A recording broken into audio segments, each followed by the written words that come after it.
Cool. Thank you guys for joining on a Wednesday night with us here at MFC Multifamily Freedom Chasers. As you guys can see on my screen, we're gonna basically discuss engaging brokers, sourcing deals, underwriting with Kevin and myself, and we'll be able to start tonight. Any questions, throw them in the chat, and then we'll go from there. Cool. So just some housekeeping stuff real quick, and then we'll introduce ourselves. Connect with each other, meet each other, ask each other how you guys can work together, and put like what you're good at, where you're located, your superpowers. I think the value of that's really underrated, especially somewhere in a community like this where you have a very tight knit group. You're able to interact with people and exchange information. I think is very valuable. If you have any questions, please raise your hand. Comments and questions. Be like respectful of time. We try to keep the hour very precise. Do we go over sometimes because I'm notorious for talking and asking any questions?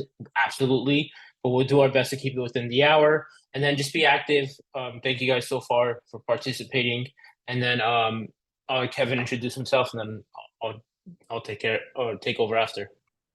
Great. So thank you, Ed. Yeah, everybody, thank you so much. And my name is Kevin Kohler. I'm a commercial real estate team owner down in South Florida. Our team covers the entire state of Florida, and we focus on multiple asset classes, whether it be spec ground up development, multifamily, self-storage, industrial, hotels. We've diversified in our experience over the years to really be able to help with a lot of different areas, and that stems from my life pre-real estate, which was solar farm development from ground up in Sunbelt states in the Southeast. So I am glad to be here, and appreciate MFC for bringing me on this year as one of the new co-hosts with Ed. And looking forward to seeing what kind of content and information we can give you guys to kind of peel back the curtain a little bit more and help you level up on how to have those conversations and network, et cetera, with brokers, as well as the underwriting aspect of acquisitions. Awesome. So my name is Edward Tremarian. Many of you guys have seen me almost actually. I just found out my anniversary for MFC calls was January 11th or 15th, something like that. So I've hit the year mark at this point, which is crazy to think about. And then I counted the number of videos I've done on the YouTube, and I was like, wow. So I have over 70, 75 videos, I think, at this point with the team. As you can see, I enjoy it. I love coming on every week. I'm based out of lovely Los Angeles, California, everyone's favorite place to invest, as I'm sure I'm going to get a few smiles behind the camera at that point.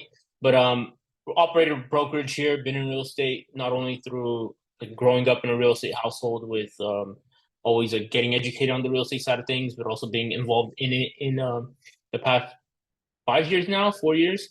And I just love asking questions, been part of different mentorships, been at brokerages such as Keller Williams, doing it now on my own with Quadriga. As you guys can see, I put my Instagram handle, for anyone wondering what random word is that, it's my brokerage. And we'll get into more of our experiences as well as we host more Zooms and get further through this one. But if you guys have any questions about general us, our experiences, you guys will learn more about us as time goes on. But looking forward to connecting with all of you. I see a lot of new names. Not many faces yet, but a lot of new names. And also, Jerry, thank you for hopping on. Always good seeing you. If you ever see anyone with the MFC background, you know they're part of the community, they're part of the leadership. Jerry and I have had a lot of fun conversations back and forth on previous Zooms, so you can check those out on the YouTube. And obviously, he has an amazing Zoom he hosts every other week as well. So check them out. And then this is just quickly the vision of the Freedom Chasers. Activate and prepare hardworking corporate professionals in their multifamily real estate journey of active and passive investing so that they acquire financial freedom to spend time on what brings them purpose, meaning, and joy. Ironically, both Kevin and I don't have 9 to 5s. We kind of live this whole real estate life. So if there's anyone who has questions on what that day-to-day looks like, anyone has questions on where do I start, if it's something you're interested in going full time in. Now, it's not for everyone. I feel like we're two pretty good people to contact and connect with on that regard, just having the background and having seen what the day to day looks like. Here's MFC team, as I mentioned. Jerry's on here, but Kevin and I, and then just the rest of the team.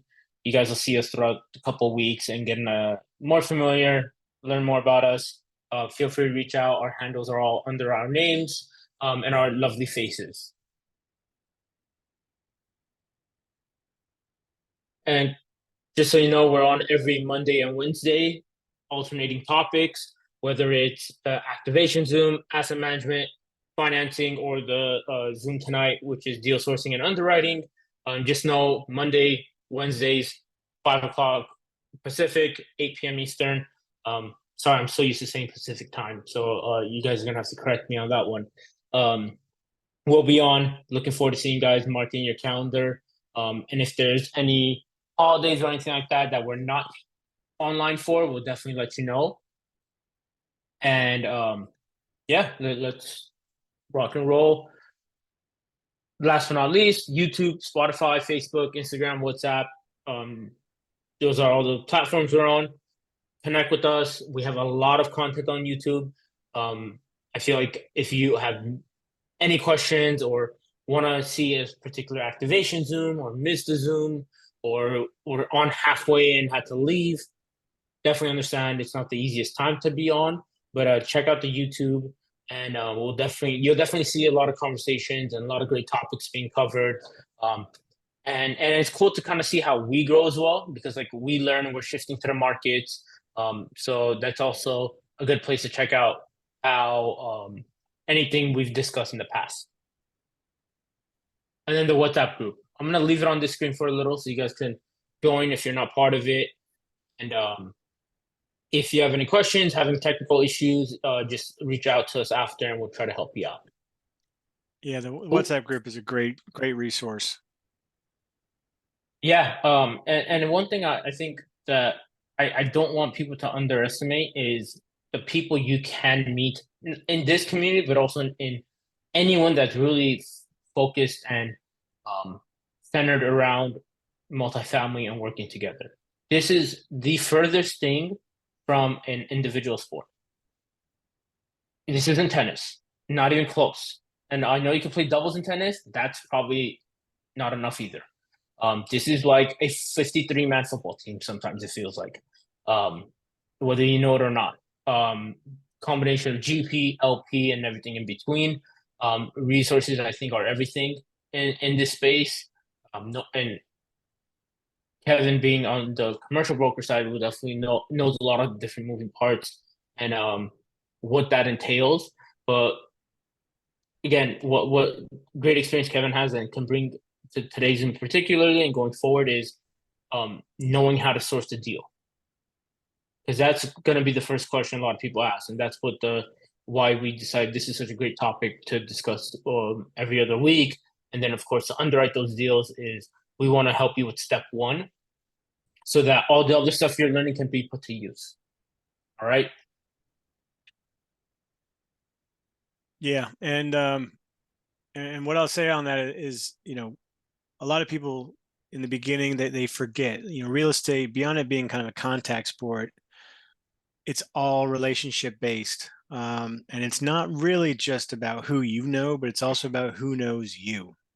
So you can't just expect to put somebody in your Rolodex and think that that's going to turn into anything. You have to care and nurture relationships to really get anywhere, because as a broker, we get, calls constantly every day from people, and it's the ones that are going to stick in our heads that get that top of mind aspect versus anything else that might get a deal before it hits market or et cetera. So keep that in mind as we go through everything and you learn more from us over the year. 2 points I want to add to that too. Sometimes it's better to be lucky than good.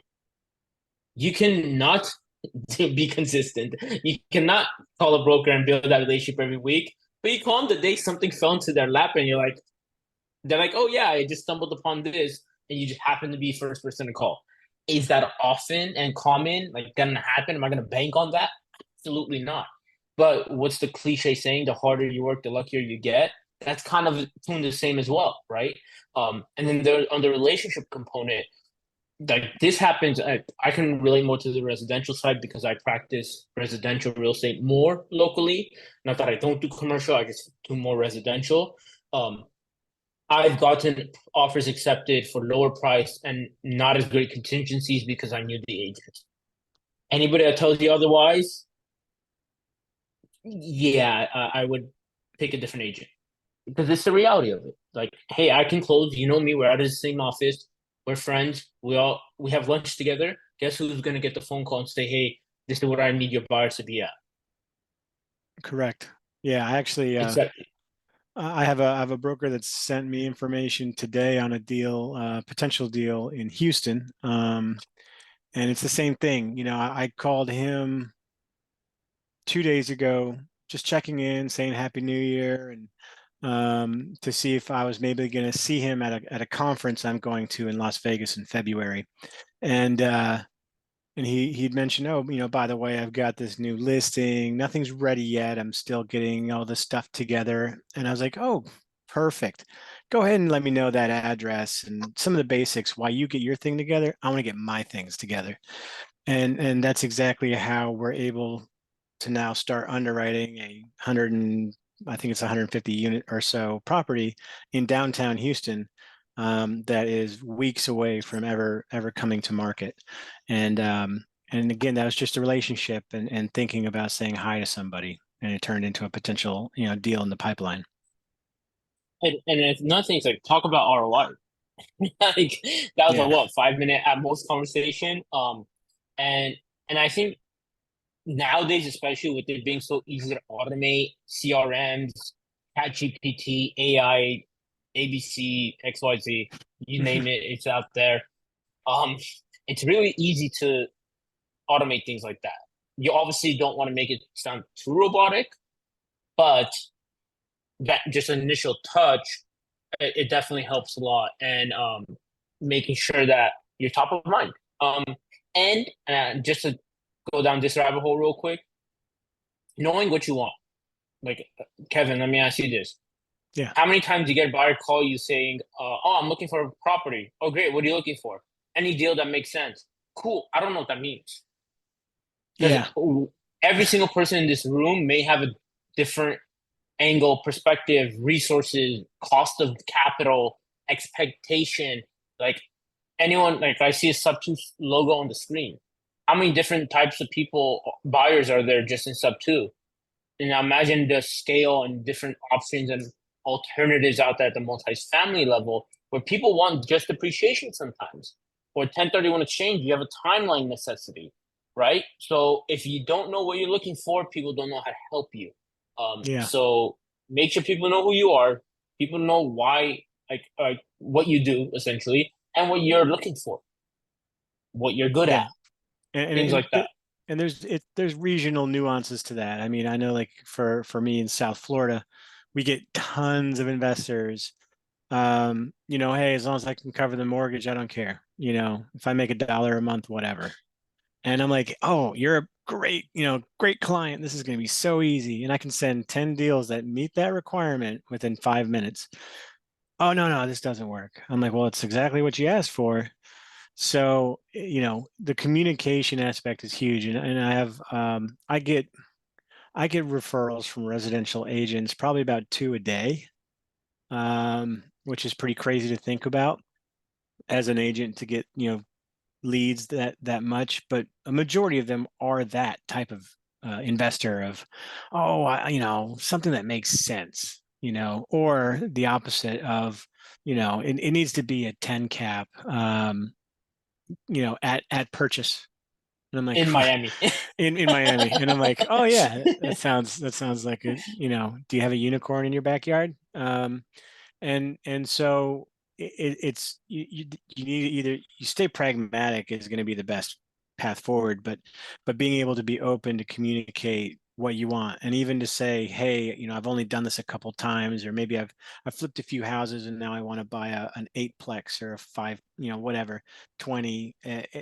I it's good to be upfront and honest with your broker, because again, they're representing you and your interest as your fiduciary. So it is uh, counterproductive to try and conceal anything, even if it's your greenness in the industry, because we're there as a resource to elevate you and help you accelerate as fast as possible.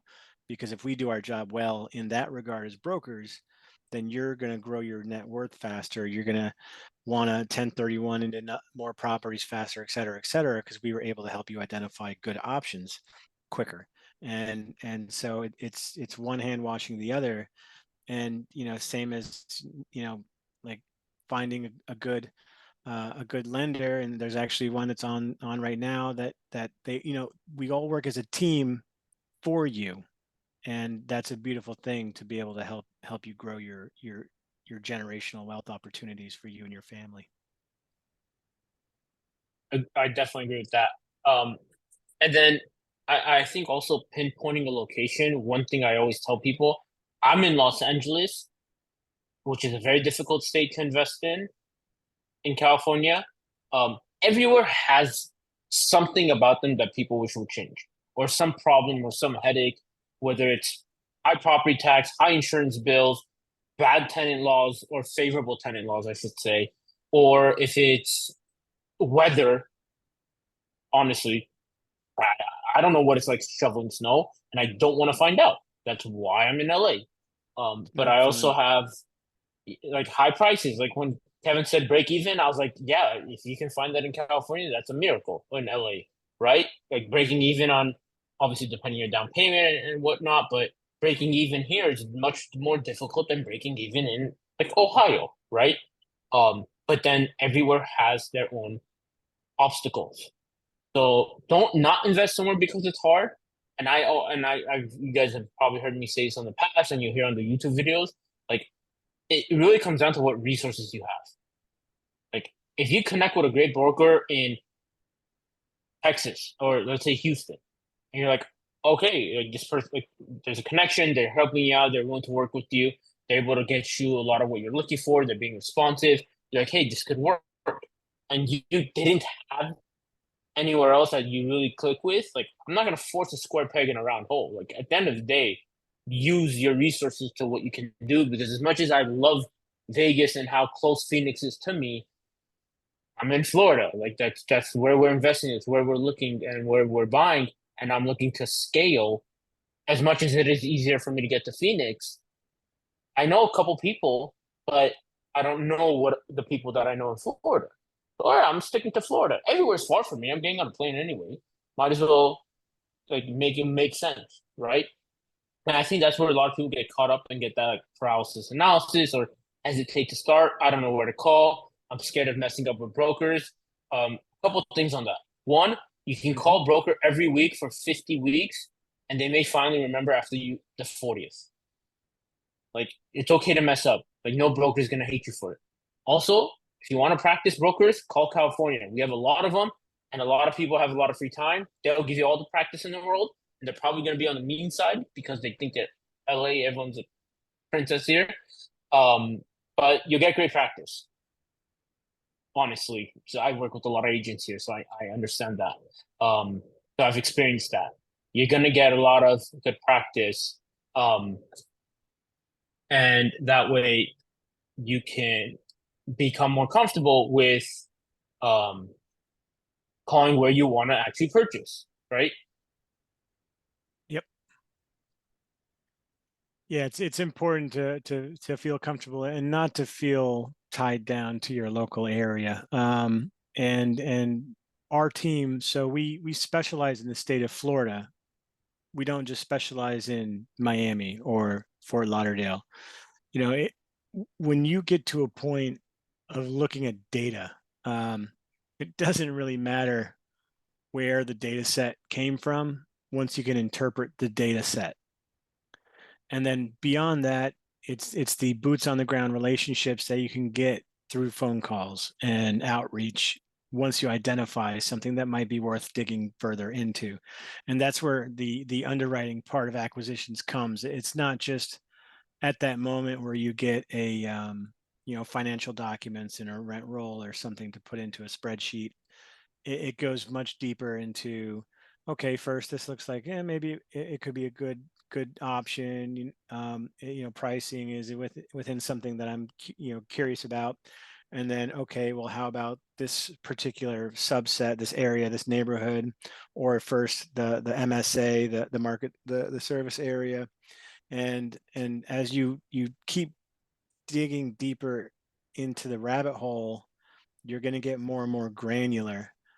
But it is definitely okay to start at a macro level and determine why you would be interested in a certain area. So like our team, we're actually pretty heavily invested in kind of the wide corners of Florida. So we're down in Southeast Florida, out of the Fort Lauderdale metro area. And then we have a lot of activity that we're doing in the Florida Panhandle, which, if I got in a car and drove there, it would be a 10-hour drive. And yet that is an area that we identified currently is something is more interest because of reflections through insurance rates, through different things, and understanding that in Florida, the way it really works is the more north you are in the state, the different building codes you have due to wind and construction and construction materials. And so your insurance premiums are naturally going to be cheaper in North Florida than it would be in Miami or the Keys. So when we knew that, and we knew that one of the big pain points for our clients over the past few years has been not really just buying and then getting a high insurance rate, but having that high insurance rate, and then the next year getting your premium increased by another 25-35%. Because that's not something that you generally are underwriting in, that you're projecting your insurance cost to bump that much. And so we said, hey, here's a market that has a need for housing and opportunity, and there's value adds up there and all the things that our clients look for.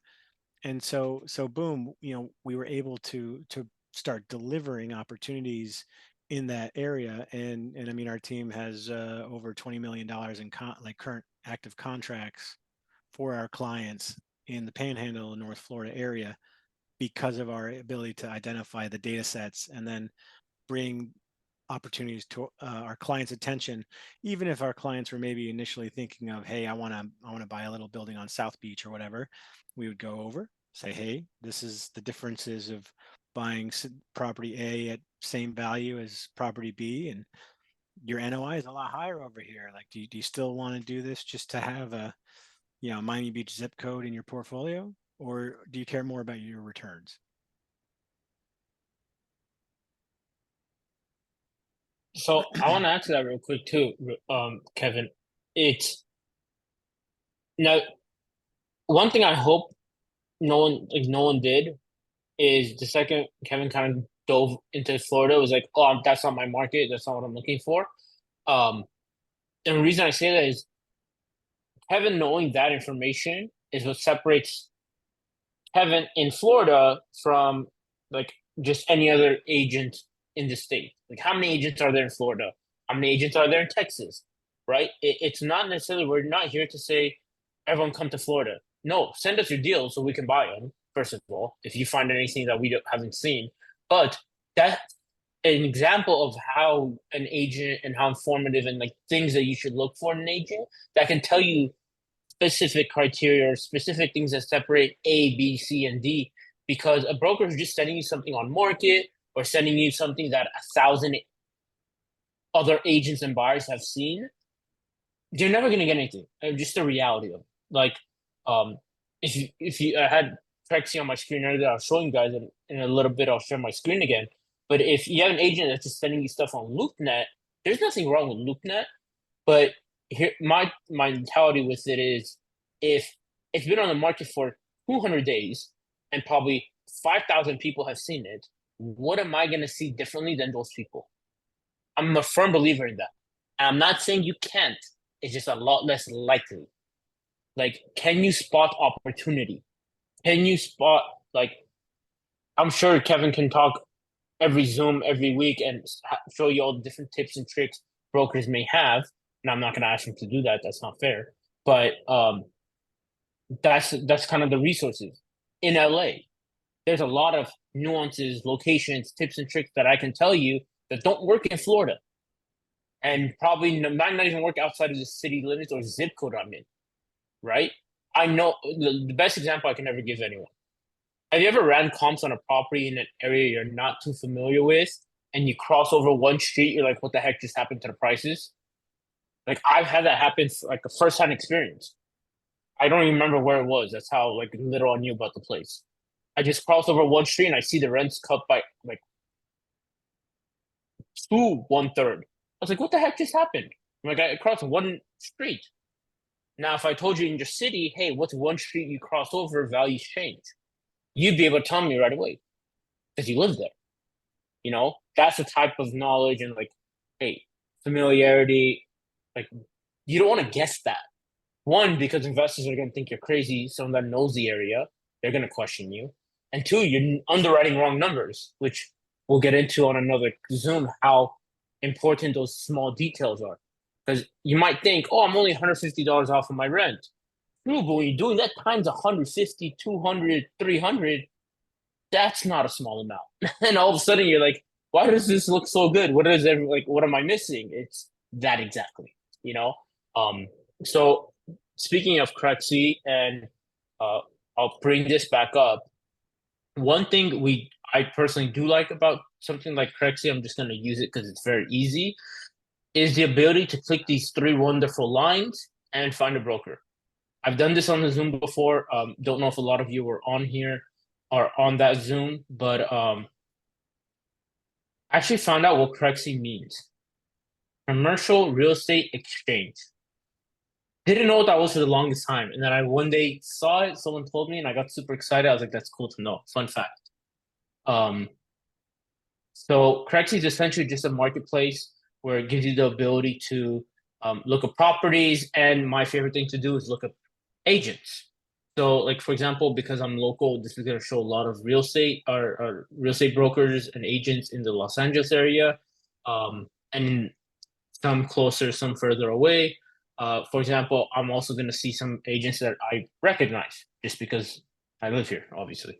So one thing I do like about this is listing sold, brokerage. If you're looking for a specific brokerage, asset type. We'll get into these over time. Not all tonight, obviously, but there are so many different ways you can invest in multifamily and similar space. Not everyone here is going to look at apartments. Somewhere hidden in all of those videos on YouTube, there's one where I go over mixed use underwriting.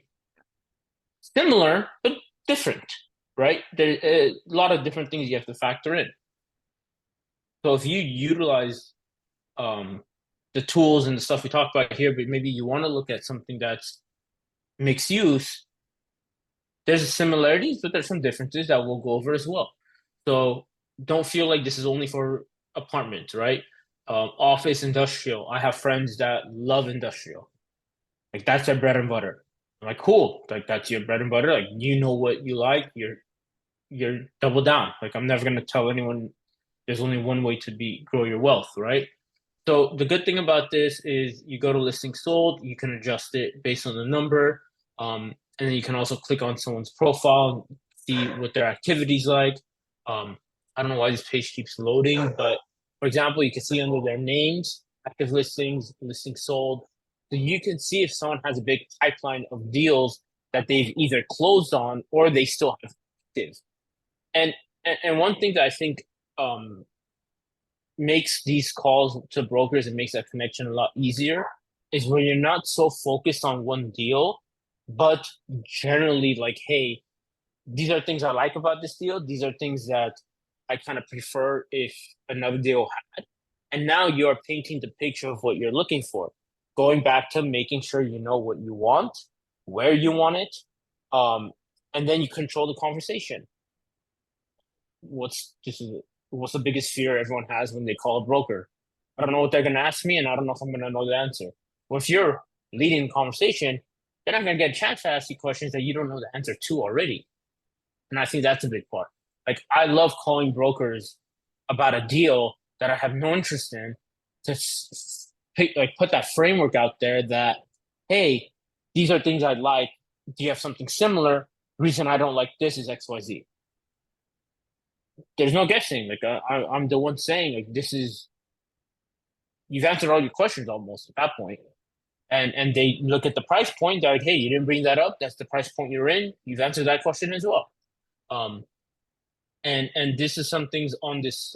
You can see locations. So a lot of good information here, and then you can see closed transactions, which um, helps you kind of see like, hey, what type of price range are agents in? I wouldn't upgrade if I didn't realize it asked this, but I wouldn't upgrade if you don't have to.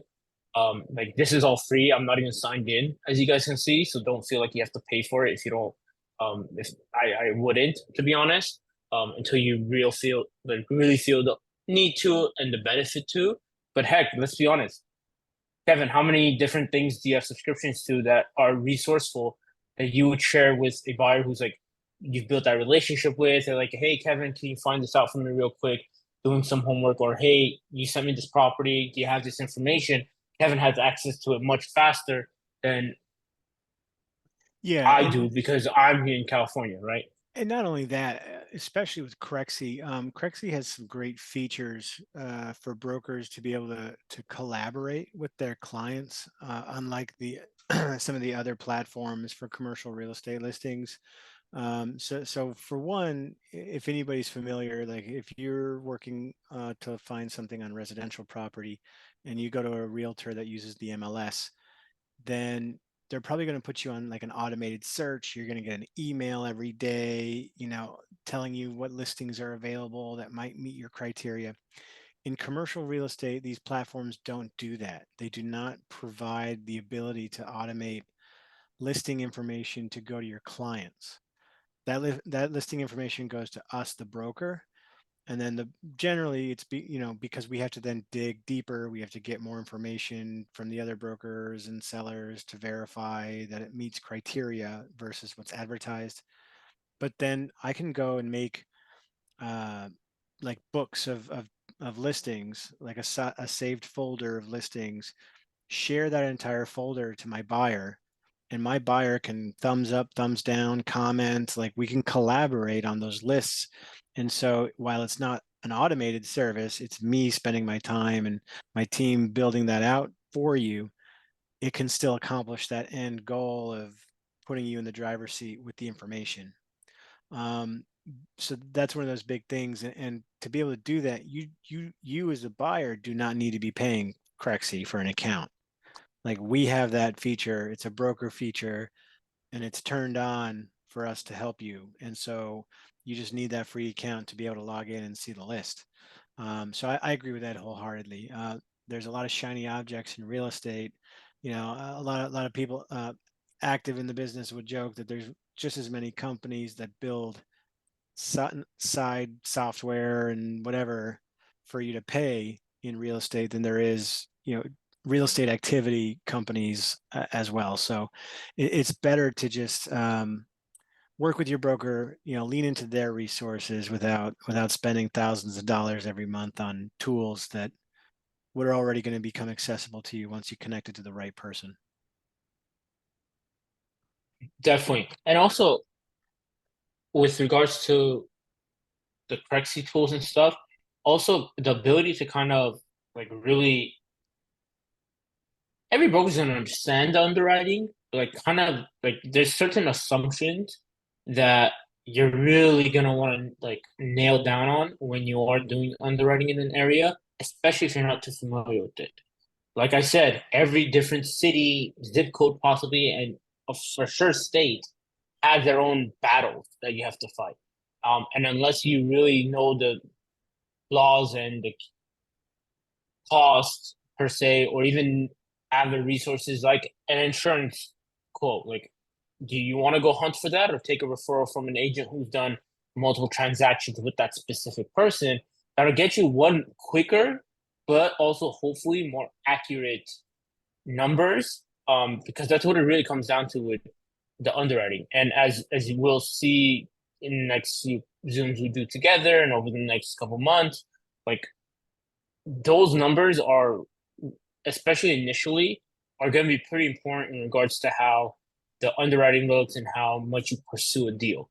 Um, like, don't get me wrong, you're never going to bat 100%.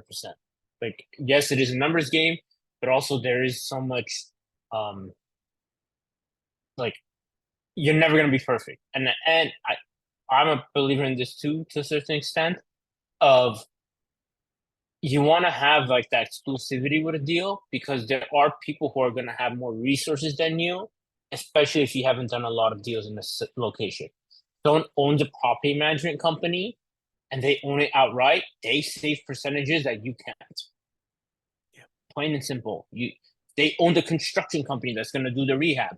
They saved a lot more than a couple percent. Yes, they have those same costs, obviously, but it's a lot less than someone who has to sub it out and hire XYZ, ABC. As you guys can see, I like using random letters when I talk, but you get my point. It's like Kevin, you can kind of go into a little bit of that too. Yeah, I mean, vertical integration definitely has its benefits. And on your point of the contractor, as somebody who did contracting work before, it's the same thing. Like if we were bidding at a job on a military base to build a solar car canopy or whatever, you know, when you work with government, we'd have to like explain, okay, this is our cost, this is our overhead and our margin and our markup. Is that good enough for you? And then it's easier for those negotiations because, of course, the client, the potential client, they know where they can kind of tell us to shave. But when it comes to having your own contracting company, then you're not paying that 20% markup. You're just paying the labor and material cost, and then you're good to go. So over time, that naturally affects your IRR. That affects a lot of different things. If you start going into bigger and bigger properties, say you decide to go into an agency loan with Freddie or Fannie, which already has deeper scrutiny, and then through that, to be able to tell them like, hey, look, like, yes, our budget is $1 million to renovate all these apartments, but we have this company that we own it and we've done things. Here's a resume of that company. And so we know that we'll be able to deliver, on time, on budget, et cetera. That's going to help the people underwriting at Freddie and all the other servicers to feel good enough to give that thumbs up on their big, 500-page checklist. So you never know where those things are really going to help. But vertical integrated companies, as you see, when operators start scaling in their size of unit counts and things, they usually get more and more vertically integrated versus trying to third party it out or sub it out. And I don't want to go too far down this rabbit hole, nor is it an area I'm personally an expert on by any means. And I know Jerry just turned off his camera, so Jerry, if you're available at any point and want to jump in, feel free. But we want to leave around 10 minutes for any introductions for sure from the rest of you guys, but also any questions. But one thing I want to finish off that is you don't realize how much information and how much fact checking any lender is going to do, but especially any of those agency debt is going to do, whether it's assumable, new debt, XYZ, doesn't matter. You don't really know how much someone or they're going to ask for in regards to your numbers, verify it. Why is it this and not that? Why is it that and not this? You're going to be asked a lot of questions um, by whoever you're getting the money from, wherever you're getting the money from, for the debt portion of it, that you need to, you're not, again, by no means is anyone ever going to underwrite a deal perfectly, but your assumptions have to have an explanation. One thing I'm very big on is you don't have to like the number I came with. I just have to be able to back it up. If someone says, hey, we're asking 20 million on this, and I tell them we're offering 15, and they get mad at me, I'm like, look, I'm using your numbers and the assumptions I have for the area for this property to come up with this conclusion. Now, can they enlighten you on something different? Absolutely. Am I going to listen? Absolutely. Doesn't mean I have to agree, but I'll listen. And at the end of the day, you have to be able to back the numbers that you're running. And I'm excited because I love underwriting. I love the numbers. I love the creativity of it. I love looking for opportunities and like areas of opportunity when underwriting. So we'll get into those on future calls. Um, unless anyone has anything else to add, I just wanted to leave the floor open for any questions. Anyone to introduce themselves. There's some familiar names here, so I think I'd like to give everyone a chance to kind of say who you are, where you're from, what you're looking to do. If you know your superpower, great. If you don't know, that's fine too. Um, Kevin, if you don't have anything else, I think we can open the floor. Yeah, no, I'd love to hear from everybody that's here, and thank you guys again for joining us here on a Wednesday evening. But you know, today being our softer opening for the year, we just wanted to more reintroduce ourselves and have this kind of fireside chat almost. And really, in 2 weeks at our next session, we're going to be diving directly into kind of underwriting sheets and more process based. So as of right now, yeah, I mean, the floor is open if anybody has any specific questions or comments about what we're going into here for 2024. And as much as I love that you guys have your cameras on, or for those that you do, you also leave yourself open to being called on. Um, Mr. Patterson, if you don't mind introducing yourself, kind of tell us a little about yourself. I'm asking you to unmute. Oh, you're unmuted. Perfect. Because I'm asking you because I know we've talked in the back before off of these calls, and I know that you've also participated a lot on these calls. So just want to give you some time to introduce yourself and tell people on this call kind of what you're about. Hi there. Yep, I'm Aaron Patterson. I am based here in Phoenix, Arizona, and uh, I'm relatively new. I just, discovered this whole multifamily space and how, deals operate and syndication and everything else, and it really excited me because I was just getting ramped up into single family, and when I discovered this, it just seemed like the difference between trying to locate essentially homeowners in distress who now you're talking to some emotional person in distress and what have you. And you compare that with, I consider this a much more professional situation where the deal's the deal, the numbers are what they are. And, I look forward to that. I, in the process of trying to equip myself to become uh, actually, I'm trying to remember investor relations. I was talking to somebody today. We're not supposed to use capital raising, investor relations. So I'm trying to, style myself in that. A lot to learn. There's a thing in here in Phoenix, I guess, next month with Hunter Thompson with Raise Fest thing. I think it's going to be good, hopefully, for some networking and try to put some people in my path that I can coordinate with and raise some cash and that kind of a thing. But you know, I'm in, there's all these different mentorships. I'm in multifamily mindset, Tyler Devereaux's group. And, my thing is there's plenty of resources for me there, but I call that the reservation. And I enjoy coming to other things like here with MFC to go off the reservation to kind of cross pollinate and hopefully become a little stronger by learning things and hearing things from different perspectives. Um, Edward said he's ready to move to Texas if he's got a good broker, but he likes Phoenix. And I sent him a personal. He didn't write me back. When I wrote, did you see me write you, Edward? 10 In the minutes ago, chat, 20 yeah, I minutes did. ago in the chat? Yeah, in the Yeah, chat. anyway, It's hard to navigate the screen and the chat and I talking. get you. So No, yeah, I, yeah. I saw it though. It's like juggling or spinning plates or something. But That yeah, anyway, so I look forward to, learning more. I want to become, useful in the community. And I guess I can put my information in there. I got my snazzy company name, my logo behind me. I like it. I like it. Yep. That's me So right one there. the, And the one thing. pardon? Finish. I was just gonna add something after.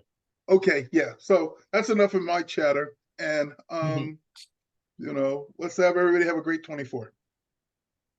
So yeah, one thing I want to add to that real quick is with multifamily, it sounds very like ooh, high, like high unit count, high dollar amount, and it sounds like, don't get me wrong, it's fun.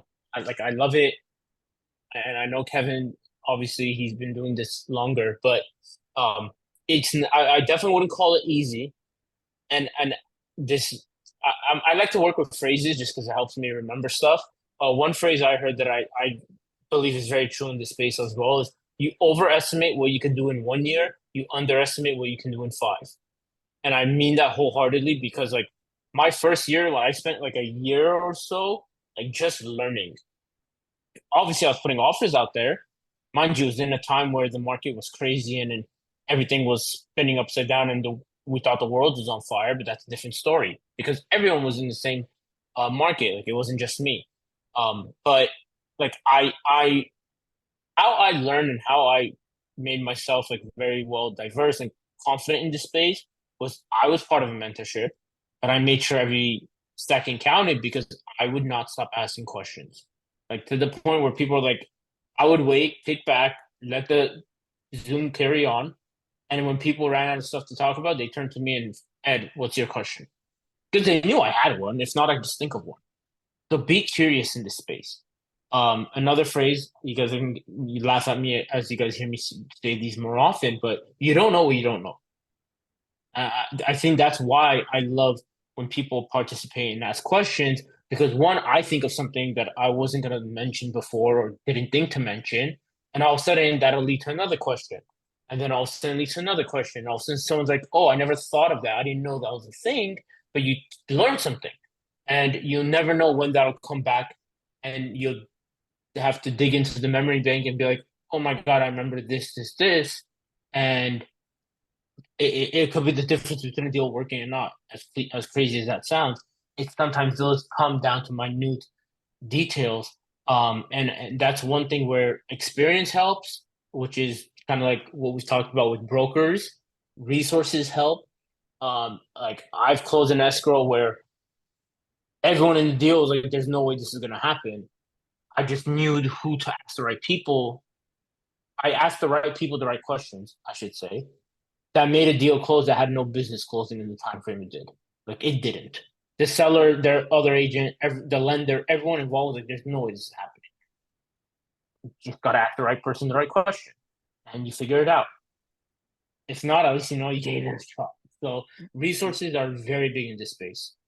Put yourself out there, get on camera, make sure people know who you are, and what you're looking for. Because guys, if you find something in Florida, I know who you're calling. It's gonna be Kevin and I. Yeah. That's just the reality of it because we put it out there that that's our primary market. I'm in LA. If you find something in LA, if you need anything in Los Angeles, I hope you think of me because you know this is my backyard, Yeah. right? And the big benefit too of like this community of MFC and some of these other groups is like, yeah, like while we are experts of those markets, we're also investors. And so, if you end up finding a deal in Missouri and Georgia and, Oklahoma and South Dakota, like you could send it to us and we might be interested. We might know people that would be interested. It's all about the who knows you and who you know. It's a two-way street, because I know that, if Aaron one day says, "Hey, look, I got this 150 unit opportunity out here in Phoenix, and I'm still kind of scratching my head about what we need to do," who knows, maybe 10 days later we've got a team behind him to take the deal down with him, or hey, we got there's a family shop or a fund over here down in Miami that might be interested, or you don't know where it'll lead to. And some of the best accelerations of my network have been either like random coffee meetings, or going with a friend who's in the business to go meet somebody else, and then I get that introduction via proximity, and then the trust factor is automatically up, and that person turns around and is like, "Oh, by the way, I'm developing something over here." Like you just don't know where those conversations can come from and where they can lead to. So it's just good to more always be open, receptive, and initially the sponge to have the conversations. And you're the leader of where that relationship will go from there, and how you nurture it and foster it. Like, I'm sure there's people that have reached out to me that were, real gems of a contact, and maybe at that moment it didn't register with me, and I just saved it in my phone and went on about my day. I probably have some big money sitting in my phone right now, and I didn't even think about it. I'm still not thinking about it because I didn't make that relationship level connection with them yet. And so they'll take that moment where maybe I see them at a conference down the road, and everything just clicks at that moment. And it's about just staying open and receptive. So I think today we've really dived really deep into the relationship building and the finding a broker, working with a broker aspect. And in 2 weeks we'll dig in more into the underwriting thing and continue to throw more content out at everybody.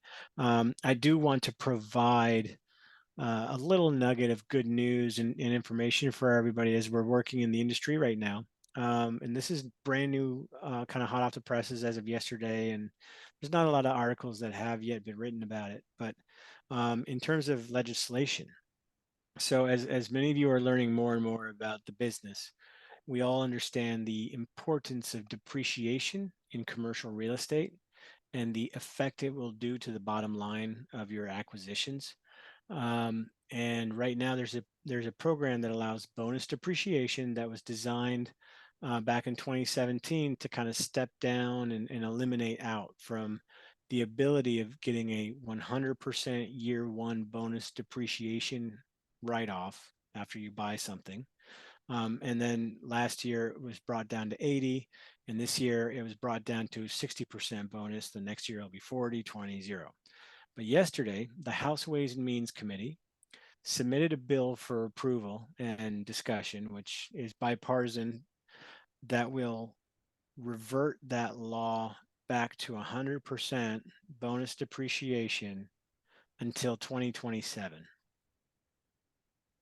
And that is a massive, massive win for us in the real estate space. Now, I'm not an accountant. Please consult with your CPA to see what that could mean for you specifically, but it is very, very important. It is an election year, so naturally this is a bipartisan bill, and the real estate factor is more of a Republican want, and to get the Democrats on board, they're tying it together with an extension of the childhood tax credit. So I personally don't see any senator or congressman that's going to fight this bill. I think there's going to be some, updates to it before it's finally brought to the floor and voted on. But it is under consideration. It was just brought to the committee level yesterday, so this is like brand new news. And I'm very excited. I mean, we have a $18 million property under contract right now that we were hoping to close last year, but because of Freddie Mac being slow and bureaucratic, it was brought into this year. So, come New Year's, everybody's out there celebrating. We were like, man, we just lost 20% of our depreciation. Well, now I'm feeling a little bit more celebratory tonight, knowing that was introduced. So, I do though want to say, leaving with that good news that, don't ever underwrite depreciation into your returns. Keep that as icing on the cake, because every investor is different. Unless you're a real estate professional to the IRS, you might not be able to absorb all the losses that you could get, etc. So again, check with your CPA to see what it means to you. But either way, it is still a strong benefit, because any of the more institutional or funds or whatever, those people are going to be able to absorb the losses, and they will invest with your deals quicker, knowing that is available. Yes, this will be on YouTube. So every one of our Zooms are on YouTube. Sorry, backtrack for a second. Thank you for that update, Kevin. That's awesome. Very good to know. Anyone who doesn't know what that means, we'll go into it on another Zoom. Mm-hmm. Like I said, I don't want this to go until half hour to an hour after, because we can probably go down that rabbit hole. To answer the question that was in the chat regarding YouTube, yes, we do have a YouTube page. Every Zoom is on there. Multifamily Freedom Chasers, type it in on YouTube. You'll see the lovely logo. And you'll know it's us. You can click and watch any of the previous videos, whether it's from our calls, any of the activation Zooms, debt calls, XYZ, it's all there. Thank you all for tonight. Key takeaway is focus on relationships, utilize this community. I'm gonna give you guys a short summary of it, the story, because there's a long version. Kevin and I met through someone because of this community. I do not meet Kevin if it's not for someone in MFC. I do not end up in MFC if it's not because I know someone else. How we got down this rabbit hole and how I ended up here on this Zoom today still boggles my mind, but we're here. And we're in escrow for 120 units. So utilize and connect with the people around you in this community. Like I'm an example. I was just sitting here talking about real estate because I love it. I didn't know I was gonna end up in escrow for 120 units because of something like being on a call like this, right? And I think Jerry can allude to this as well. He's been on these calls for a while too. Like we meet some pretty cool people and awesome people that we also get to work with. That just makes it more fun and better, obviously, because we love what we do. Like this is what business we're in. So on that note, thank you all. Had a great time. These calls always seem to go by faster and faster the more we do them, which is great. Obviously, we'll definitely have more people introduce themselves. Check out the call next Monday is the next call, and enjoy your night. Take care. Thanks again, everybody. Ciao for now.